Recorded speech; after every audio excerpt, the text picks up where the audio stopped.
You know, when you looked at Chris Watts, you saw a quiet, soft-spoken husband, a totally normal guy.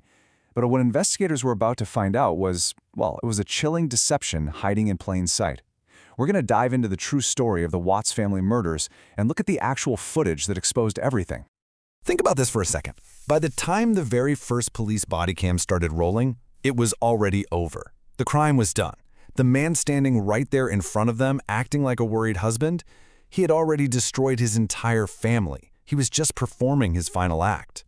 So, how on earth did this happen?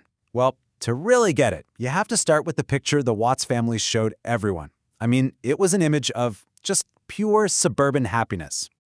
Okay, so here's the family. You've got Chris and his wife, Shannon, who is pregnant, by the way, and their two absolutely beautiful little girls, 4-year-old Bella and 3-year-old Celeste. They're living in Frederick, Colorado, and if you looked at their social media, I mean, every single post screamed American dream.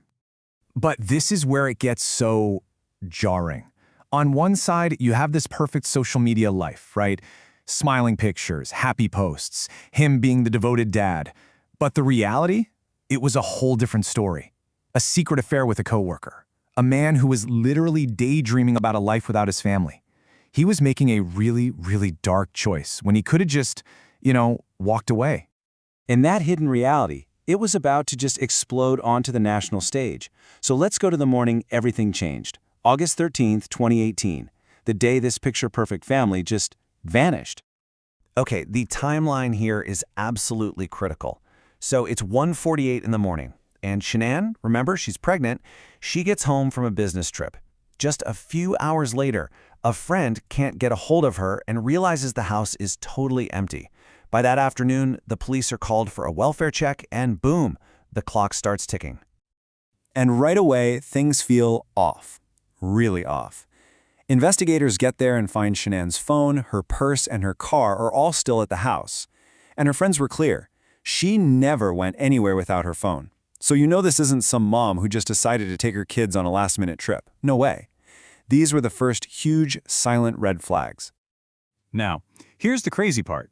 While everyone's starting to panic and a search is kicking off, the person responsible is right there, on the scene. He's not hiding, he's performing. So when the police show up, who's there to meet them? Chris. He's just waiting for them. And the body cam footage is so unsettling to watch. You'd expect a guy whose pregnant wife and 2 little girls are missing to be frantic, right? Panicked? Not Chris. He is calm, too calm. He lets them in and he has his story all ready to go. Oh, they must have gone to a friend's place. It gets even crazier. Just hours later, the guy has the nerve to go on local TV pleading for his family to come home. He says the words, "I just want them back," but the way he says it, well, it tells a completely different story. Now, to you or me watching on TV, maybe he just looks distraught. But for a trained investigator, the tells were practically screaming. There's no real fear in his eyes, no urgency in his voice. He's not crying. At some points, he even kind of smiles or chuckles at these totally bizarre moments. I mean, the performance was good, but it was far from perfect. Yeah, that act was not going to last. So let's head to the interrogation room because this is where that entire web of lies just completely falls apart. This is a moment of just pure arrogance. Chris voluntarily goes down to the police station, sits there for hours, no lawyer, just insisting he's innocent. And then he makes the fatal mistake. He agrees to a polygraph test. He was so sure he could beat it. He fails. And I don't mean he just kind of fails. He fails. Badly. The machine totally called his bluff. At that point, the investigators knew. They knew for sure they were sitting across the table from a killer. So, once they confront him with that failed polygraph, his whole story just crumbles. But it crumbles in stages. First, he comes up with this monstrous new lie. He says Shanann killed the kids and that he killed her in a rage. Just an unbelievable story. The investigators, they weren't buying it for a second. And then, finally, hours later, the real confession comes out. And he admitted everything.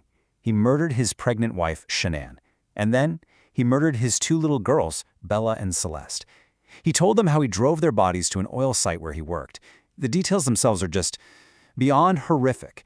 But you know what was even more monstrous? The chilling calm.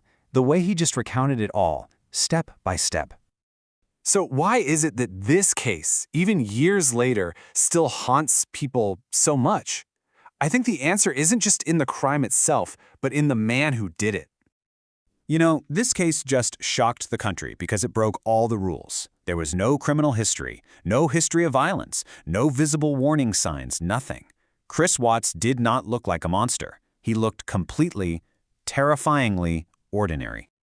And that's really the heart of it, isn't it? It's his profound warning that evil doesn't always scream. It doesn't always show up with rage and fury. Sometimes it just whispers. It builds quietly behind the face of your friendly neighbor, the quiet husband, the loving dad. And maybe the most chilling detail of all came later. Investigators asked him what he felt that day. He had no answer. No emotion, no guilt, no remorse that anyone could see. It was just a void, a total black hole where a person's soul is supposed to be. Which really just leaves us all with one deeply unsettling question, doesn't it? If a man who looked as normal as Chris Watts could hide that kind of darkness, well, how many other monsters are out there hiding behind normal faces, just waiting for a moment when nobody suspects a thing?